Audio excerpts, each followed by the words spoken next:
Hello everyone, welcome to another lecture of organizational behavior and today our topic is importance of interpersonal skill. हम खासियत देखेंगे कि interpersonal skills की organisational behaviour के अंदर क्या होती है. तो हम देखते हैं importance of interpersonal skills. Interpersonal skills are known as communication skills. Interpersonal skills को कम्युनिकेशन स्किल्स भी कहा जाता है. बातचीत करने की या दूसरों के साथ राब्ता रखने की जो काबिलियत होती है या महारत होती है उसको भी कहा जाता है. Till late 1980s, business school focuses on economics, accounting, finance, but no one focus on human behavior and communication. 1980 के एंड तक लास्ट तक जो जितने भी बिजनेस स्कूल थे मोस्टली वो फोकस करते थे इकोनॉमिक्स के ऊपर, मार्केट के ऊपर, अकाउंटिंग के ऊपर और फाइनेंस के ऊपर. ठीक है, इन कोर्सेज के ऊपर फोकस किया जाता था. But no one focus on human behaviour and communication. लेकिन ये जो बिजनेस स्कूल थे इतना फोकस नहीं करते थे कि ह्यूमन बिहेवियर के ऊपर, कि इंसान के रवैये के ऊपर और उनकी कम्युनिकेशन के ऊपर भी फोकस किया जाए. टिल लेट 90 तक ऐसा नहीं था, बट वक्त के साथ साथ तब्दीली आना शुरू हो गई. Now business faculty come to realise importance of understanding human behaviour.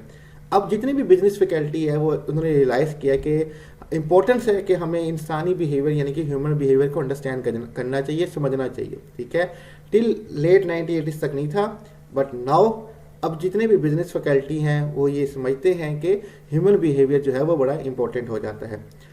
Managers' interpersonal skills help the organization by attracting and keeping high-performing employee.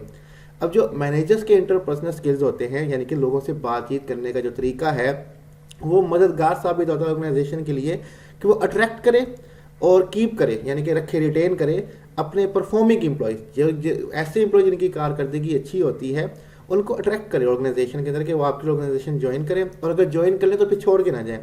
अब ये सब चीज़ें जो डिपेंड करती है वो मैनेजर्स पे करती है, मैनेजर्स के इंटरपर्सनल स्किल्स पे करती हैं कि किस तरह से वो मैनेज करता है अपनी ऑर्गेनाइजेशन के अंदर. और वहीं जो शख्स अच्छे तरीके से बातचीत कर पाए, लोगों के मसाइल समझ पाए और उनको सोल्व कर पाए, वही कामयाब होता है. तो ये हमारे पास इंपॉर्टेंस हो जाती है ऑर्गेनाइजेशन स्किल्स की.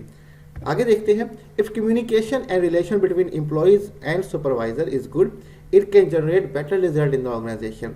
अगर जो राब्ता है, बातचीत है और जो ताल्लुक है एम्प्लॉयज़ और सुपरवाइज़र के बीच में वो बेहतर है तो ऑर्गेनाइजेशन में अच्छे रिजल्ट पैदा हो सकते हैं. अब मीन्स के हम यहाँ पे ऑर्गेनाइजेशनल बिहेवियर के बारे में बात कर रहे हैं कि लोग जो एम्प्लॉयज़ हैं, मैनेजर्स हैं, वो किस तरह से ऑर्गेनाइजेशन के अंदर बिहेवियर शो करेंगे.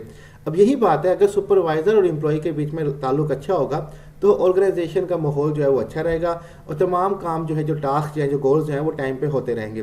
तो अगर किसी मैनेजर के इंटरपर्सनल स्किल्स अच्छे हैं तो वो अपने एम्प्लॉय को बेहतर तरीके से मैनेज कर पाएगा और इससे ऑर्गेनाइजेशन में बेटर रिजल्ट जो है वो पैदा हो पाएंगे. आज का बस इतना सा लेक्चर था ऑर्गेनाइजेशन बिहेवियर का. उम्मीद करता हूँ कि आपको समझ आ गया होगा कि इंटरपर्सनल स्किल्स क्यों इंपॉर्टेंट हैं. कोई स्लाइड्स का लिंक डिस्क्रिप्शन में दे दे कि आप वहाँ से डाउनलोड कर सकते हैं और कोई भी क्वेश्चन हो आप कमेंट में मुझसे पूछ सकते हैं. अपना ख्याल रखिएगा. अल्लाह हाफिज़.